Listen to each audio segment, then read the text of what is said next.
अस्सलाम वालेकुम बच्चे, कैसे हैं सब लोग। होप सो सब ठीक होंगे। आज हम 9th क्लास की chemistry according to new syllabus chapter 3 का टॉपिक देखेंगे। दैट इज़ ए कंपैरिजन और compare the properties of ionic and covalent compounds. इससे पहले हमने अपने इस चैप्टर में देखा था केमिकल बॉन्ड्स कम कौन कौन से होते हैं, जैसे हमने आयनिक बॉन्ड देखा, कोवलेंट बॉन्ड देखा, कोऑर्डिनेट कोवलेंट बॉन्ड देखा और मेटालिक बॉन्ड देखा। आज हम देखेंगे अगर हम कंपैरिजन करना चाहें आयनिक और कोवलेंट बॉन्ड के कंपाउंड्स की प्रॉपर्टीज़ का, तो लेट्स जस्ट सी कि इनकी प्रॉपर्टीज़ किस तरह से एक दूसरे से डिफर करती हैं, या अगर सिमिलैरिटीज़ हैं तो वो कौन सी हैं। कहते हैं इन आयनिक कंपाउंड्स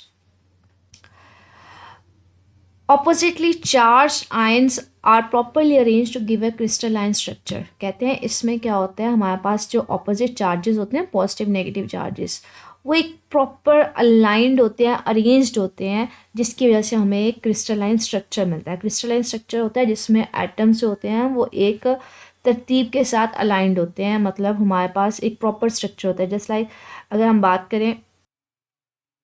लाइक अगर हम ये देखें, ये हमारे पास प्रॉपरली अलाइनमेंट होती है, अरेंज्ड होते हैं। ये हमारे पास एक प्लेन दूसरा प्लेन, अगर आप इसमें ग्रीन वालों को आप पॉजिटिव चार्जेस ले लें और ये वाले जो है इनको नेगेटिव चार्जेस ले लें, तो ये इस तरह से अलाइंड होते हैं, प्रॉपर अरेंजमेंट हुई होती है। तो इस तरह के जो स्ट्रक्चर होता है इसको हम नाम देते हैं क्रिस्टलाइन स्ट्रक्चर का।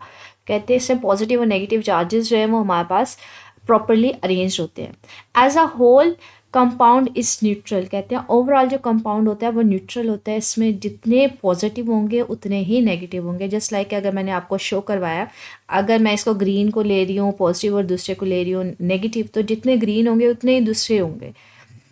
There exist a strong electrostatic forces between their ions. कहते हैं पॉजिटिव और नेगेटिव चार्जेस के दरमियान जो है ना स्ट्रॉन्ग इलेक्ट्रोस्टैटिक फोर्सेस होती हैं, और फोर्सेस अट्रैक्टिव फोर्सेस होती हैं, जिसकी वजह से हमारे पास वो एक स्ट्रक्चर बना रहे होते हैं, रेगुलरली अरेंज्ड पैटर्न बना रहे होते हैं। ठीक है, मतलब आपस में एक दूसरे के साथ बाउंड हुए होते हैं।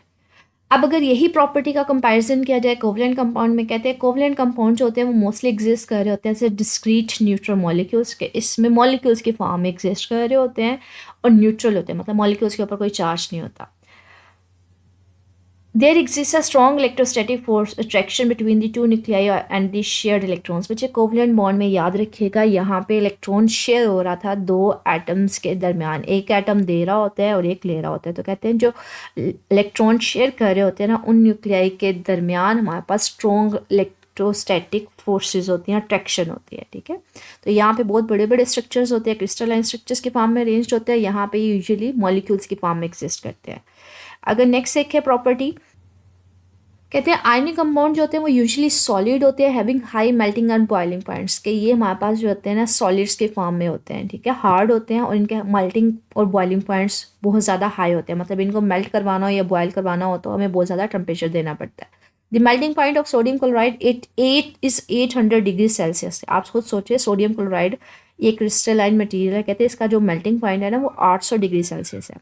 Because it is difficult to break the electrostatic forces of attraction between the oppositely charge ions, क्योंकि इसमें सोडियम और क्लोराइड आयन के दरमियान जो ऑपोजिटली चार्जेस होते हैं उनके दरमियान फोर्सेस बहुत ज़्यादा स्ट्रॉन्ग होती है। इसके कंपैरिजन में देखें, कहते हैं covalent compounds are made of two or more non metals. कहते हैं कोवलेंट कंपाउंड्स हमारे पास कैसे बनती है, जिसमें नॉन मेटल्स दो या दो से ज़्यादा हो सकती है। Lower molecular mass covalent compounds are gases or low boiling liquids. कहते हैं ऐसे कोवलेंट कंपाउंड जिनका मास इतना ज़्यादा नहीं होता, मतलब बहुत बड़े मॉलिक्यूल्स नहीं होते, छोटे छोटे मॉलिक्यूल्स होते हैं और उनके दरमियान कोवलेंट फोर्सेस होते हैं, कोवलेंट बॉन्ड्स होते हैं। तो कहते हैं उनका जो मेल्टिंग और बॉइलिंग पॉइंट होता है वो क्या होता है, वो हमारे पास कंपैरेटिवली कम होता है। क्योंकि अगर यहाँ पे मॉलिक्यूलर मास ज़्यादा ना होने का मतलब क्या है कि अगर कंपाउंड्स जो हैं हमारे पास बहुत बड़े नहीं हैं, छोटे छोटे हैं, तो जाहिर सी बात है फोर्सेस भी कम होंगी। High molecular mass covalent compound exist as solids.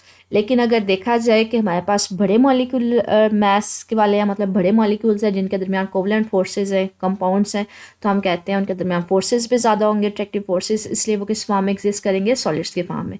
Generally they have lower melting and boiling point. Usually वैसे कंपैरिजन किया जाए तो इनका मेल्टिंग और बॉइलिंग पॉइंट आयनिक कंपाउंड्स की निस्बत क्या होता है, कम होता है।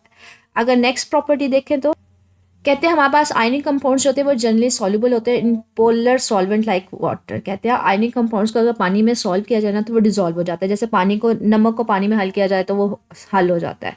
NaCl वैसे सोडियम क्लोराइड नमक ही होता है। इसकी थर्ड प्रॉपर्टी है they are usually insoluble in water, मतलब ये वाटर में सॉल्युबल नहीं होते, but soluble in non-polar solvents like ether, benzene and acetone।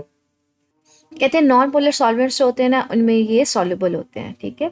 Next property है they are usually good conductor of electricity in molten state or in solution form. कहते हैं अगर ये मोल्टन स्टेट में मतलब मेल्ट हुआ हो या फिर सोल्यूशन बना हुआ ना तो इसमें से इलेक्ट्रिसिटी गुजर सकती है। Their conductance is due to the presence of the free ions. कहते हैं ये क्यों कंडक्ट करवा रहे होते हैं, क्योंकि जब ये इसको मोल्टन मेल्ट करवा लिया जाता है या सोल्यूशन बना लिया जाता है तो इसमें आयंस फ्री हो जाते हैं। Covalent compound comparatively ionic compounds को कहते हैं they are usually bad conductor of electricity, के मतलब ये इलेक्ट्रिसिटी को कंडक्ट नहीं करवा सकते या इसमें से इलेक्ट्रिसिटी पास ऑन नहीं कर सकती। अब इससे रिलेटेड क्वेश्चन कैसे आ सकता है, ये लॉन्ग क्वेश्चन है, डिस्क्रिप्टिव क्वेश्चन। इसमें क्वेश्चन है question number 4, compare the properties of ionic and covalent compounds. ये भी हमने टॉपिक पढ़ा है, ये लॉन्ग क्वेश्चन में इस तरह से पूछा जा सकता है। स्टिल इससे रिलेटेड मुझे कुछ पूछना हो कमेंट सेक्शन में पूछ लीजिएगा। ओके, अल्लाह हाफिज़।